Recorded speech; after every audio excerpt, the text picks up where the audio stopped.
The Trump administration is continuing to push for public schools to reopen in the fall, despite concerns from educators and public health officials.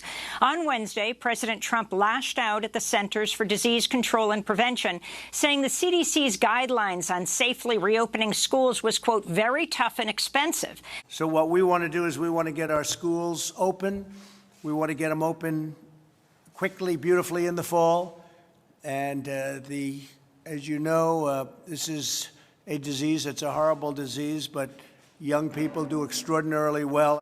And we hope that most schools are going to be open. We don't want people to make political statements or do it for political reasons. I think it's going to be good for them politically, so they keep the schools closed. No way. So we're very much going to put pressure on governors and everybody else to open the schools, to get them open. And it's very important. It's very important for our country. It's very important for the well-being of the student and the parents.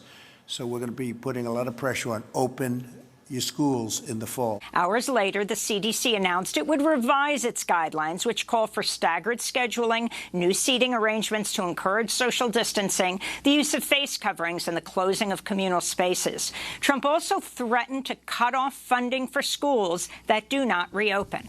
Pushing for schools to reopen, President Trump is already turning to heavy-handed tactics, threatening to cut funding to reluctant schools and dismissing some of his administration's own public health experts. Falsely accusing Democrats of opposing school reopenings across the board, the president tweeting may cut off funding if not open. Democrats and Republicans on Capitol Hill telling CNN the president doesn't have that unilateral authority. On Wednesday, New York City Mayor Bill de Blasio announced New York students will receive a mix of in-person and remote learning in the fall. Students will attend classes in person between 1 and 3 days a week.